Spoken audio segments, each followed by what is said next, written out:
கன்னியாகுமரி மாவட்ட உழைக்கும் மக்களே, ஒரு தொழிற்சங்கம் அந்த சேவை திட்டம் சிதைக்கப்பட்டுக் கொண்டிருக்கிறது. அதனால் பயன்பெறுபவர்கள் எங்களோடு கரம் கோர்த்தால் அந்த சிதைவை முறியடிக்க முடியும் என்ற இலக்கை சுமந்து கொண்டு உங்களின் ஆதரவை தேடி இந்த பிரச்சார இயக்கத்தை மாநிலம் முழுவதும் நடத்துவதற்கு திட்டமிட்டு இன்று கன்னியாகுமரியில் தொடங்கியுள்ளோம். கடந்த 2008ஆம் ஆண்டு தொடங்கப்பட்ட இந்த சேவை திட்டம் இந்தியாவில் பிற மாநிலங்களில் பெயரளவிற்கு நடைபெற்றுக் கொண்டிருக்கிறது. ஏன் தமிழகத்திலும் நிறைய திட்டங்கள் சுகாதாரத்துறையில் தினந்தோறும் இன்றைய தமிழக முதல்வர் அவர்களால் அறிவிக்கப்பட்டு பெரிய பெரிய விளம்பர பதாகைகள் அனைத்து செய்தித்தாள்களிலும் முதல் பக்கத்தில் விளம்பரங்கள், ஊடகங்களில் விளம்பரங்கள் என்று நிறைய விளம்பரங்கள் வெளியிடப்படுகிறது. அந்த திட்டங்கள் விளம்பரங்களாக இருக்கிறதே தவிர நேரடியாக மக்களுக்கு பயனாக அது முழுமையாக நடைபெறவில்லை. அதே போலதான் இந்தியா முழுவதும் இந்த சேவை திட்டம் தொடங்கப்பட்டாலும் தமிழகத்தில் இன்று வரை சிறப்பாக செயல்பட்டுக் கொண்டிருக்கிறது. அதற்கு காரணம் இந்த நிர்வாகம் கிடையாது.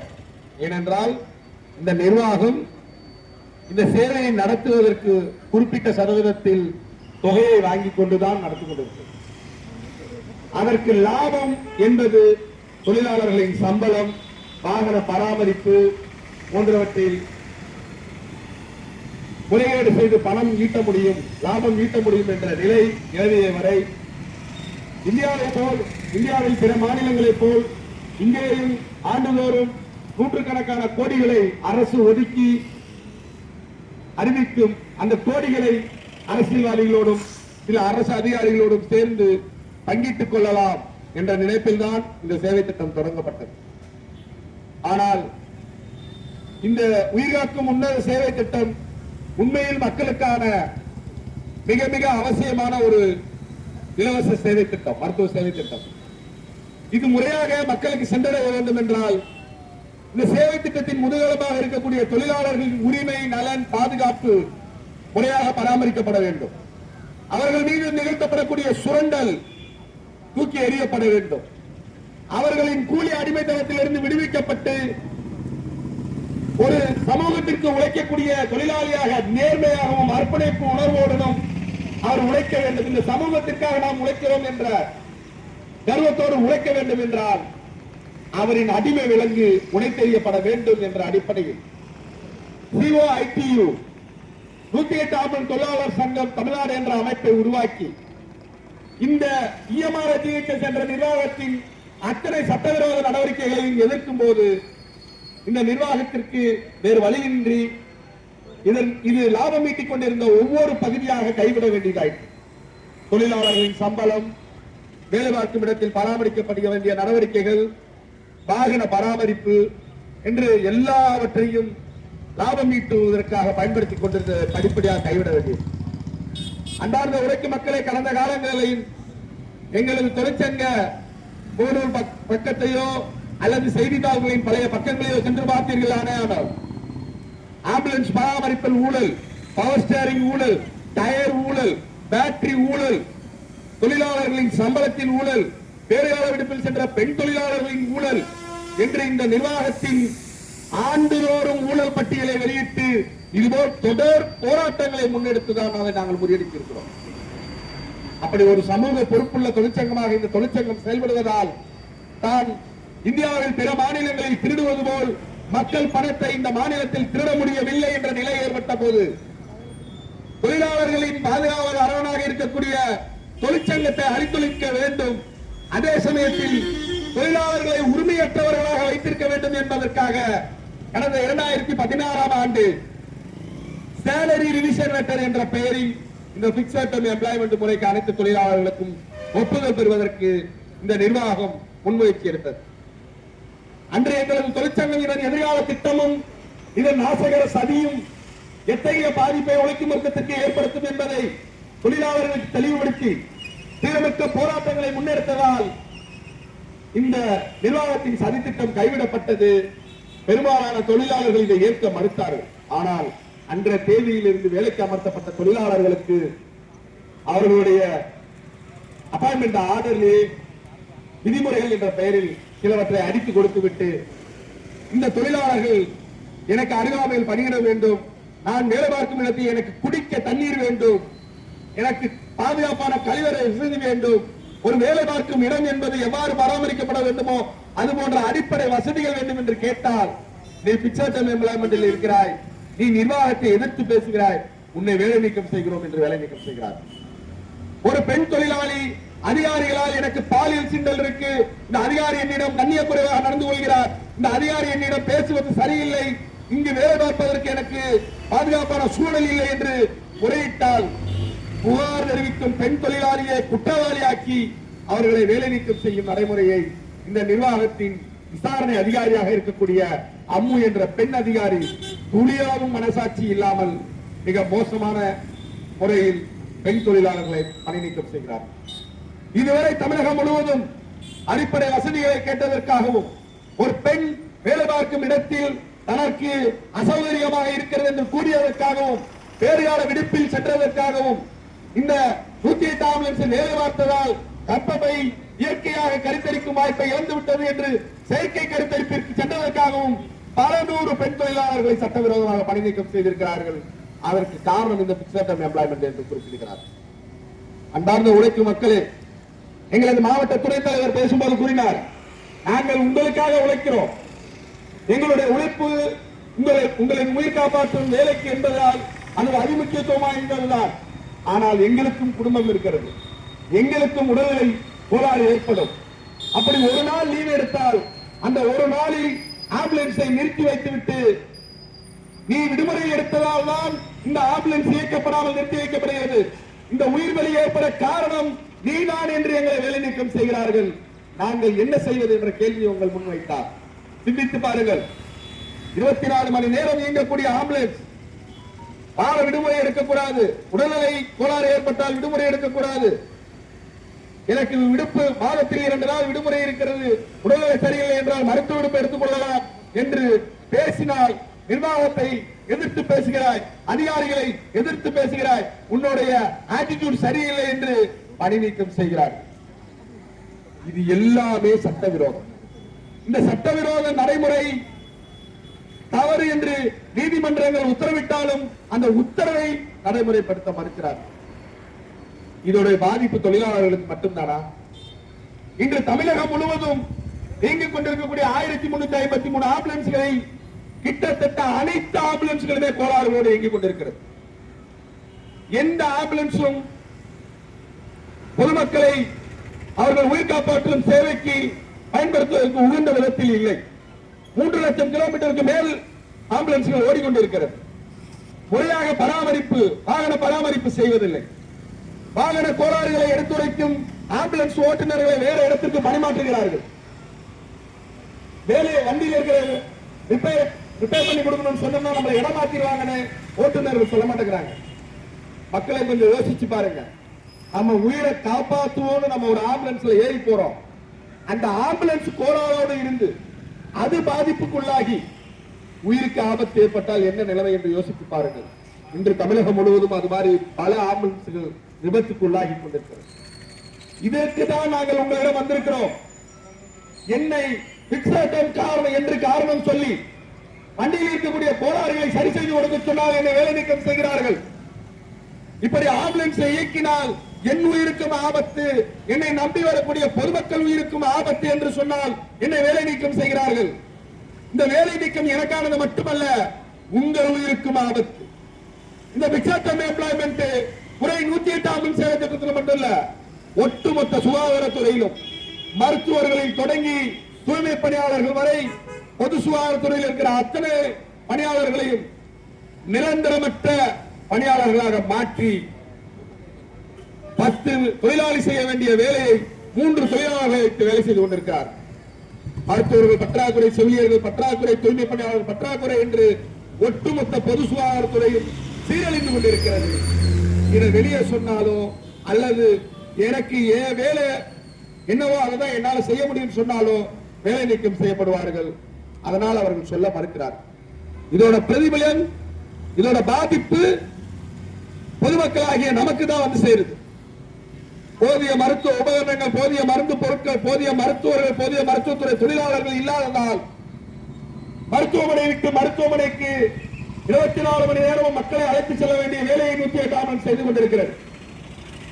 ரோடுகளில் விபத்துக்குள்ளாக்குபவர்களும், பாம்பு கடிக்காதவர்களும், நெஞ்சுவலி வருபவர்களுக்கும், பிரசவங்களில் இருப்பவர்களுக்கும் உரிய நேரத்தில் ஆம்புலன்ஸ் சென்றடைய முடிவதில்லை. இதனால் உயிரிழப்புகள் ஏற்படுகிறது, பாதிப்பு ஏற்படுகிறது. அந்த பாதிப்புக்கு காரணம் தொழிலாளர்கள் தான் என்று பொய்யான ஆவணங்களை கொடுத்து இந்த நிர்வாகமும் அரசாங்கமும் நம்மை ஏமாற்றிக் கொண்டிருக்கிறது. இந்த சேவை திட்டத்திற்கு ஒதுக்கப்படக்கூடிய நிதிகள் அனைத்தும் மக்களுடைய வரிப்பணம். இந்த சேவை மக்களின் நலனுக்காக நடைபெறுகிறது என்று சொல்கிறார்கள். தமிழகம் முழுவதும் இருக்கக்கூடிய அனைத்து மெக்கானிக் சென்டர்களிலும் லட்சக்கணக்கில் பணமாக்கி வைத்திருக்கிறது இந்த நிர்வாகம். எங்க ஆம்புலன்ஸ் எடுத்துட்டு போனாலும் சரி பண்ண மாட்டேங்கிறான். கோளாறுகளோடு ஆம்புலன்ஸ் இயக்கிக் கொண்டிருக்கக்கூடிய சூழ்நிலை. இந்த மாவட்டத்தில் இது போன்ற பிரச்சனைகள் ஏற்பட்ட அதிகாரிகளோடு பிரச்சனையாகி வேலை நிறுத்தம் வரை சென்றதற்காக சேர்மதுரை என்ற தொழிலாளி பணி நீக்கம் செய்யப்பட்டு அவருடைய பணி நீக்கம் சட்டவிரோதம், அவர்களுக்கு மீண்டும் வேலை வழங்க வேண்டும் என்று தொழிலாளர் நீதிமன்றம் வலியுறுத்தியும் உயர் நீதிமன்றம் வலியுறுத்தியும் இந்த நிர்வாகம் வேலை கொடுக்க மறுக்கிறது. ஆனால் அந்த தொழிலாளி போல் வண்டி கோளாறுக்காகவும் பிரச்சனைகளுக்காகவும் நிர்வாகத்தை எடுத்து சண்டை போட்டால் வேலை போய்விடும் என்று இருக்கின்ற தொழிலாளர்கள் வாய்மூடி மௌனமாக வேலை பார்ப்பதால் கோளாறுகளோடு இயங்கிக் கொண்டிருக்கிற ஆம்புலன்ஸ் உரிய நேரத்தில் பாதிப்பு ஏற்படுத்துபவர்களை சென்றடைய முடியவில்லை. உயிருக்கு ஆபத்து ஏற்படுகிறது. இதைதான் நாங்கள் நிர்வாக சீர்கேடு, இந்த நிர்வாக சீர்கேட்டை தட்டி கேட்கும் எங்களது தொழிற்சங்க முன்னணி ஊழியர்கள் பணி நீக்கம் செய்யப்படுகிறார்கள். இதை தடுக்க வேண்டிய அரசு கைகட்டி வேடிக்கை பார்க்கிறது. இதை தடுக்க வேண்டும். ஏனென்றால் ஒரு அரசின் பொறுப்பும் கடமையும் அதன் மக்களுக்கு கல்வியை, மருத்துவத்தையும், வேலை வாய்ப்பையும் இலவசமாக வழங்க வேண்டும். ஆனால் இன்றைய சூழல் இந்த கல்வி ஏற்கனவே மிகப்பெரிய லாபகரமான வியாபார பொருளாகிவிட்டது. மருத்துவ படிப்படியாக பொது சுகாதாரத்தை சீரழித்து மக்களை தனியார் மருத்துவமனை நோக்கி தள்ளக்கூடிய வேலையை அரசே திட்டமிட்டு செய்து கொண்டிருக்கிறது. வேலை வாய்ப்பு என்பது ஒன்று இங்கு இல்லை. அப்படி இருக்கக்கூடிய வேலை வாய்ப்புகளும் தனியார் ஏஜென்சிகளிடம் ஒப்படைக்கப்பட்டு அரசு துறைகளில் இது போன்ற பிக்சட் எம்ப்ளாய்மென்ட் முறையை கொண்டு வந்து 15 வருடமாக தற்காலிக பணியாளர் பொது சுகாதாரத்துறையில் கடந்த 15 ஆண்டு காலமாக தற்காலிக பணியாளர்கள் வேலை பார்த்துக் கொண்டிருக்கிறார்கள். எப்படி பொது சுகாதாரம் உரிய விதத்தில் மக்களுக்கு கிடைக்கும்? யோசித்து பாருங்கள். அப்ப ஏற்கனவே கொடுத்துட்டு இருக்கிற கூலியை குறைச்சி கொடுக்கிறதுக்கு இந்த அரசு ஒரு காரணம் சொல்லுது. ஒப்பந்தம் நிறைவடைந்து விட்டது, அதனால் கூலியை உயர்த்தி கொடுத்தது. 2024 மார்ச்சில் நிறைவடைந்த ஒப்பந்தத்தை இன்று வரை நீட்டித்துக் கொண்டிருக்கிறது தமிழக அரசு. அந்த நிறுவனத்திற்கு வழங்கக்கூடிய கமிஷன் தொகைக்கு சரியாக இந்த அரசு வழங்கி விடுகிறது. ஏனென்றால் அதில் அவங்க 2 பேருக்கு பங்கு இருக்குது. ஆனால் தொழிலாளிக்கு கொடுக்கக்கூடிய ஊதியத்தை கொடுக்க மறுக்கிறது. இன்னைக்கு விலைவாசி உயர்வு ஏறிக்கிட்டு இருக்கு. அரசு மருத்துவமனைகளில் தூய்மை பணியை செய்து கொண்டிருக்கக்கூடிய QPMS என்ற தனியார் நிறுவனத்தின் கீழ் இது போன்ற பிக்சட் எம்ப்ளாய்மென்ட் முறையில் பணியமர்த்தப்பட்ட தொழிலாளிக்கு 2000 ரூபாய் கூலியை குறைச்சிருக்கா. ஏற்கனவே வாங்கிட்டு இருந்த சம்பளத்தை 2000 குறைச்சிருக்கா. இதே கோட்டா அரசு மருத்துவமனையில் வேலை பார்க்கக்கூடிய தூய்மை பணியாளருக்கு 16,000 சம்பளம். குளித்துறையில் வேலை பார்க்கிற அதே தூய்மை பணியாளருக்கு 9,000 சம்பளம். ஒரே நிறுவனம், ஒரே வேலை, ஒரே அரசின் கீழே இருக்கக்கூடிய அரசு மருத்துவமனையில் வேலை பார்க்கிறாங்க. இதெல்லாம் ஏன் இங்க நாங்க சொல்றோம்? இன்றைய மாணவர்கள், இன்றைய பிள்ளைகள், நாளைய தொழிலாளர்கள், நம் வீட்டில் வளர்ந்து கொண்டிருக்கிற, படித்துக் கொண்டிருக்கிற நம்ம அடுத்த தலைமுறைகளுக்கு இந்த பிக்சட் தான் நியமிக்கப்படுகிறது. விலைவாசி உயர்வு ஒரு பக்கம் ஏறிக்கொண்டிருக்கிறது. ஆனால் கொடுத்த சம்பளத்தை 2000 குறைச்சு கொடுக்கிறார். இதுதான் அரசு இன்னைக்கு மக்களுக்கு ஏற்படுத்தி இருக்கக்கூடிய மிக உன்னதமான ஆட்சியில் இது நடக்கிறத ஒரு நலத்திட்டம். 4.25 லட்சம் கோடிக்கு மேல கடன் வாங்கின ஒரு அரசு தூய்மை பணியாளராக இருக்கக்கூடிய ஒரு தொழிலாளியோட 2000 சம்பளத்தை குறைக்கிறது மூலமா தான் அந்த 4.25 லட்சம் கோடி மக்களுக்காக செலவிட்டதா கணக்குல பட்ஜெட்ல சொல்லியிருக்காங்க. யோசித்து பாருங்கள் மக்களே. இத்தனை லட்சம் கோடிக்கு ஒரு சரியான நலத்திட்டம் கிடையாது. முறையா பொது சுகாதாரம் பராமரிக்கப்படுறதில்லை. உலக நாடுகளில், வளரும் நாடுகள் பட்டியலில் இருக்கிற நாடுகளில், நமக்கு பின்தங்கியுள்ள நாடுகளில் கூட நம்ம பட்ஜெட்டை விட கூடுதலான பட்ஜெட் வந்து சுகாதாரத்துக்கு ஒதுக்குறாங்க. இங்க ஒதுக்கப்படுற கொஞ்சம் குறைந்த பட்ஜெட்டையும் கட்டணம் கட்டுறதுக்கு மருத்துவ உபகரணங்கள் வாங்குறதா சொல்லிட்டு அதுல கமிஷன் அடிக்கிறதுக்காக அந்த மாதிரியான விஷயங்களை பண்றாங்க. ஆனால் பொது சுகாதாரத்தின் முன்கரமாக இருக்கக்கூடிய மருத்துவத்துறை தொழிலாளர்களை இது போன்ற பிக்ஷா முறையை வைத்து அவர்கள் வாழ்வாதாரத்தை சிதைத்து இந்த சேவையை சிதைத்துக் கொண்டிருக்கிறார்கள். இதை நாம் கணக்கில் எடுத்துக் கொள்ள வேண்டும். ஆகவேதான் எங்களது 108 ஆம்புலன்ஸ் தொழிலாளர் சங்கம் தமிழ்நாடு எங்களது அரசியல் ஆசம் தியாகி பகத்சிங் கூறியது போல் இந்த அடிமை நோத்தடியில் இருந்து எங்களை விடுவித்துக் கொள்வதற்கு, இந்த அடிமை விலங்கை தகர்த்தெறிவதற்கு தொழிலாளர்களும் மாணவர்களும் விவசாயிகளும் இளைஞர்களும் ஒரு அணியில் அணிதிரண்டு போராடினால்தான் உண்மையான சுதந்திரம் என்பது உறுதியாகும் என்று கூறினார். அந்த அடிப்படையில் நாங்கள் இந்த பிரச்சார இயக்கத்தை தொடங்கி இருக்கிறோம். நேற்று இந்த சமூகத்திற்காக உழைத்து தேய்ந்து இன்று ஓய்வூதியத்திற்காக போராடி கொண்டிருக்கக்கூடிய நேற்றைய தொழிலாளர்களும், இன்று இந்த சமூகத்திற்காக உழைத்துக் கொண்டிருக்கக்கூடிய தொழிலாளர்களும், நாளை இந்த சமூகத்திற்கு உழைப்பதற்கு தயாராக இருக்கக்கூடிய இளைஞர்களையும் மாணவர்களும் இந்த பொது சுகாதார துறையில் இருக்கக்கூடிய இந்த பிக்ஸட் டேர்ம் எம்ப்ளாய்மெண்ட் முறை என்பது நாளைய எதிர்காலத்தின் நாளைய தொழிலாளர்களாக மாற இருக்கக்கூடிய இன்றைய மாணவர்கள் இளைஞர்களின் வாழ்வாதாரத்தை சூனியமாக்கும் ஒரு முறை. இதற்கு எதிராக நீங்கள் எங்களோடு களம் போர்க்க வேண்டும். எப்படி டெல்லி விவசாயிகள் போராட்டம் சமரசம் மற்ற முறையில் நடைபெற்று மத்திய அரசு கொண்டு வந்திருக்கக்கூடிய விவசாய சட்ட திருத்தத்தை தற்காலிகமாக நிறுத்தி வைத்திருக்கிறார்களோ அதுபோல் தொழிலாளர்களும் ஓரணியில் அணிதிரண்டு போராடி இந்த தொழிலாளர் சட்ட திருத்தத்தை தடுத்து நிறுத்த வேண்டும். அதன் மூலம் தான் இந்த பிக்ஸட் டேர்ம் எம்ப்ளாய்மெண்ட் போன்ற நாசகர திட்டங்களை தூக்கி எறிய முடியும். அதற்காக மாணவர்களும் இளைஞர்களும் தொழிலாளர்களும் விவசாயிகளும் ஓரணியில் அணிதிரண்டு போராட வேண்டும். அந்த போராட்டத்தின் மூலமாக முதலாளிகளை பாதுகாப்பதற்காக உருவாக்கப்பட்டிருக்கக்கூடிய பராமரித்துக் கொண்டிருக்கக்கூடிய இந்த அமைப்பை தூக்கி எறிந்துவிட்டு உழைக்கும் மக்களுக்கான ஒரு பொன்னுலகை நிறுவ வேண்டும் என்பதற்காக தொழிலாளி வர்க்கமாய் அணிதிரள்வோம், பொன்னுலகை வெல்வதற்காக களமிறங்குவோம் என்ற முழக்கத்தோடு இந்த பிரச்சார இயக்கத்தை நாங்கள் இன்று கன்னியாகுமரி மாவட்டத்தில் இருந்து தொடங்கி இருக்கிறோம். கன்னியாகுமரி மாவட்டத்தில் இருக்கக்கூடிய அரசு மருத்துவமனைகளில் சரியான தரமான பொது சுகாதாரம் மருத்துவ சேவை கன்னியாகுமரி மாவட்ட மக்களுக்கு கிடைப்பதை உறுதி செய்திடவும், பொது சுகாதாரத்தின் முக்கிய அங்கமாக இருக்கக்கூடிய 108 ஆம்புலன்ஸ் சேவை திட்டம் மிக சரியாக செயல்படுவதற்கும் நாங்கள் முன்னெடுக்க இருக்கக்கூடிய பொது வேலை நிறுத்தம் போராட்டத்தை வெற்றி பெற செய்வதற்காக கன்னியாகுமரி மாவட்ட பகுதி வாழ் மக்களாகிய நீங்கள் எங்களுக்கு கருத்தாலும் கரத்தாலும் உங்கள் ஆதரவினை வழங்கி தமிழக அரசு எங்களுடைய கோரிக்கைகளை நிறைவேற்ற வேண்டும். இந்த பகுதிக்கு கூடுதலான ஆம்புலன்ஸ் வழங்க வேண்டும். ஏற்கனவே கோளாறுகளோடு இயங்கிக் கொண்டிருக்கக்கூடிய ஆம்புலன்ஸ்களை உடனடியாக சரி செய்ய வேண்டும். நீதிமன்றம் உத்தரவிட்டும் வேலை வழங்காமல் இருக்கக்கூடிய சேர்மதுரை என்ற தொழிலாளிக்கு மீண்டும் வேலை வழங்க வேண்டும். பிக்ஸட் டேர்ம் எம்ப்ளாய்மெண்ட் முறையை தூக்கி எறிய வேண்டும் என்ற கோரிக்கைகளை நிறைவேற்றுவதற்கு தமிழக அரசு உரிய நடவடிக்கை எடுக்க வேண்டும் என்ற எங்களது பொது வேலை நிறுத்த போராட்டத்திற்கு உங்களுடைய ஆதரவை கோரி, இந்த போராட்டம் எங்களுக்கான போராட்டம் மட்டுமல்ல, இந்த சமூகத்திற்கான போராட்டம். இந்த போராட்டம் எங்கள் வேலை பாதுகாப்புக்கான போராட்டம் மட்டுமல்ல, கன்னியாகுமரி வாழ் மக்களின் பொது சுகாதார தேவையை நிறைவேற்றுவதற்கான பொது சுகாதாரத்துறை தரமாகவும் சரியாகவும் செயல்படுவதற்கான போராட்டம்.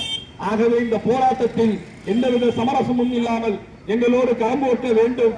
எங்களது முழக்கமான தொழிலாளி வர்க்கமாய் அணிதிரள்வோம், பொன்னுலகை வெல்வதற்காக களமிறங்குவோம் என்ற இந்த முழக்கத்தை உயர்த்தி பிடித்து இந்த போராட்டத்தை வெற்றி பெற செய்ய வேண்டும் என்று வேண்டி கேட்டுக்கொள்கிறோம். தோழர்களே, இன்குலாப் ஜிந்தாபாத், இன்குலாப் ஜிந்தாபாத், இன்குலாப் ஜிந்தாபாத்.